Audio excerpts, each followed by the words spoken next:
Hey guys, Brent here, and in this episode I'm going to show you how I go from this to this.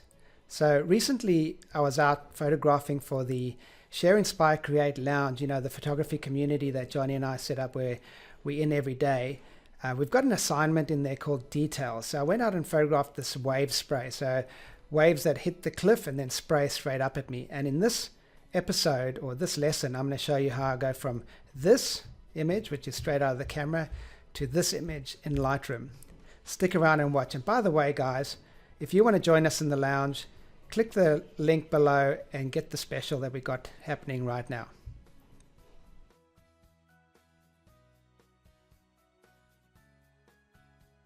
Hey guys, Brent here, and in this episode I'm going to have a look at some of the images I shot with the Fuji X-T1. It's a great little camera, Fujifilm X-T1, and this lens that I was using to photograph the waves splashing up the cliffs. So what I love about this camera is the frames per second. So you get about 8 or so, I'm sure it's actually more frames per second, so you can really get fast action. So when I was photographing these, I call it wave milk. It's the foam on top of the waves, and I'm standing overlooking some big surf down a cliff, and it actually hits the cliff and it sprays right up at me. This was in some heavy storms, and actually we're experiencing a storm right now, so there might be some background sounds. But here we go. Here's a couple of the images that I took with the Fujifilm X-T1 and the 140mm f2.8 lens. Lovely lens. So you can see how the wave froth is spraying up the side of the cliff over here. Look at that. Just lovely images. So I've got to choose one of these, and you can see I get quite a few frames per second out of that sequence over there. So I'll go back to here's another sequence. I'll go back to the ones that I really like. There we go. Great. So there's a sequence. I'm going to run back to the images that I think are going to be best. Okay, so this sequence here, it starts over here, or it actually starts over here, and it splashes against the cliff. You can see the cliff in the top left here, the black area.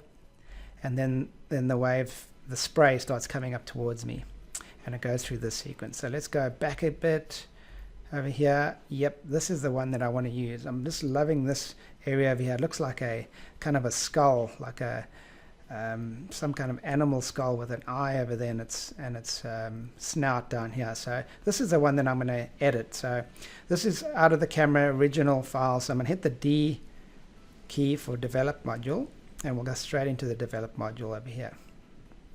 Alright, so I'll just close the side panel over there. So the first thing I do is we just run through the top of the side panel over here, and I go all the way down. So white balance, don't really care. I'm just going to go straight to black and white. So there we go. Converted to black and white, and it was color over there. There's not too much color in there. I'll go black and white. So the first thing I do is look at the exposure. I might crank it up a little bit, and I'm just looking at the histogram here, and I'm making sure I'm not clipping anything on the top and the bottom. So I'm going to click on those things to give me an indication of if I'm clipping anything. Contrast, yeah, let's crank the contrast way up here. Alright, it's starting to look better already. Highlights, so I don't think I need to do too much with that. I might just double click there, go to 0. Shadows, yeah, I want lots of shadows in there, so here we go. Go shadows all the way to the left. The whites, let's just see, well, not too much. Actually, I'll go down to there. I'm just looking at the histogram. I don't want too much information lost. Whites, do we need anything in the whites? No, not really. And the blacks, let's see, definitely the blacks. So I want to go down to it's a lot of blacks in there. Okay, you see it's starting to clip on the left here. You see the blue section? That's because there's no information. So what I'm going to do is crop it next. So let's go to the crop tool. I'm going to choose an aspect ratio. I'm going to choose 16:9 because that's the video format that I'm doing right now. And we can go in a little closer. So let's have a look here. Move things around until I can get that skull right in the frame there. I might turn it a little bit. Let's have a look. So I'm just clicking and holding with my keypad over here. And there we go. That looks good to me. We might move this up, the skull up into the corner there, so we don't have too much blacks. There we go. Cool. I think that looks okay. So we'll crop it. That's the way. And I can actually get rid of that now because I do want some really dark blacks in there. I'm not getting any whites, so you know the highlights aren't. I'll just show you what happens if I really clip it. I should see some red bits there, so that's telling me that it's overexposed. So I'll go back on the whites a bit, go back on the highlights, there we go. Alright, that's looking really good already. Okay, so we'll just go down over here a little bit. We might even go up on the contrast a bit more. Do we go down? No, we'll go up there. Okay. Clarity, yeah, let's give some clarity. There we go. Give it a lot of clarity because I want this to be a clear image. I want all the details coming out of this abstract image over here. Tonal curve, I'm going to give it a strong contrast. Tonal curve, so you can see the blacks go really black. Alright, we don't have to worry about the black and white panel there. Let's have a look at the details panel. Yeah, let's give it some sharpening. I want to sharpen things up a little bit. And we can have a look at this little bubble over there, that little bit of spray. And what I'm going to do is I'm going to use the masking. So I hold down Alt and then I drag that.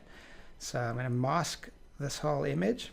Now basically the blacks are masked out, so there's no sharpening where the blacks are, only sharpening where the whites are. So I just want to sharpen the edges of the bubbles in this image, and then we'll use the noise reduction, luminance noise reduction in there too, because there's a bit of noise. I was shooting at a pretty high ISO, 400 ISO on this little Fujifilm camera, so there's a little bit of noise, and I'm shooting at a very fast shutter speed, 1/1000th of a second, as you can see.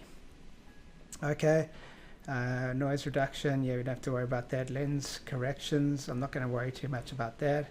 And then the effects panel, so this is where you can add the vignetting if you want, but I don't think we need it because it's going to be too dark, so I'll just double click on that and we'll go back. So already this image is looking great. So what we can do here, guys, is right now I want the point of interest to be this top left hand corner over here where I've got the skull looking water droplets. So to get that, I need to darken this area down at the bottom here, bottom right. I need to darken it because it's the lightest part of the picture right now, so my eye goes to that. So what I'm going to do is use one of these up here, graduated filter. So let's go to graduated filter.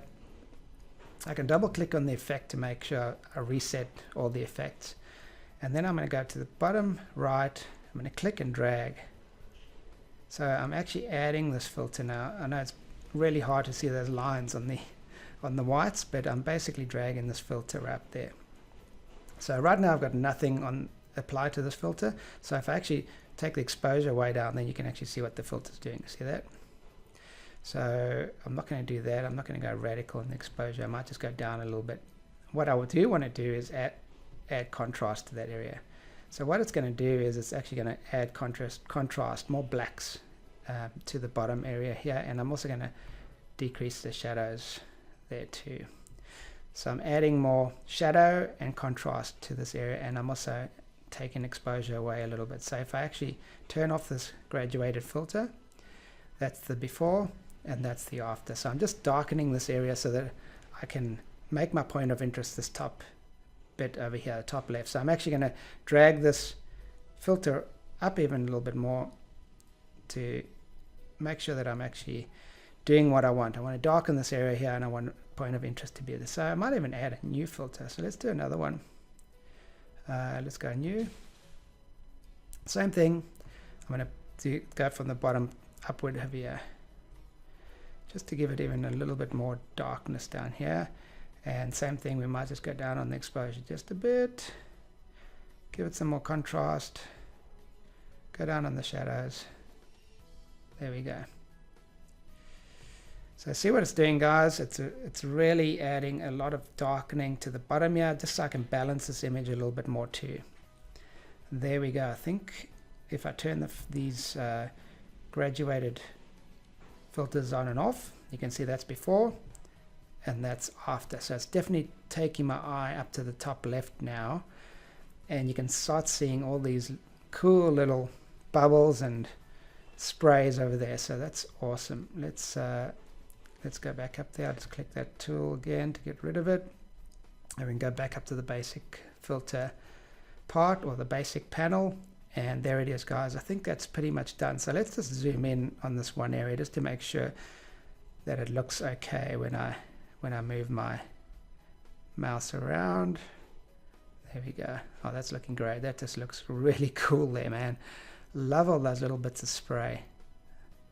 I think that's an amazing image. So what I'm going to do now is I'm going to go hit the F key to go full screen.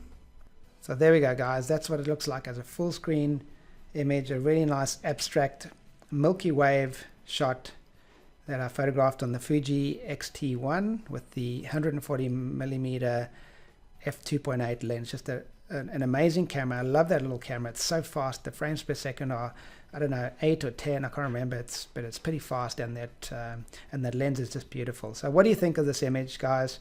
Please leave me comments below. This is Brent. Have an awesome day.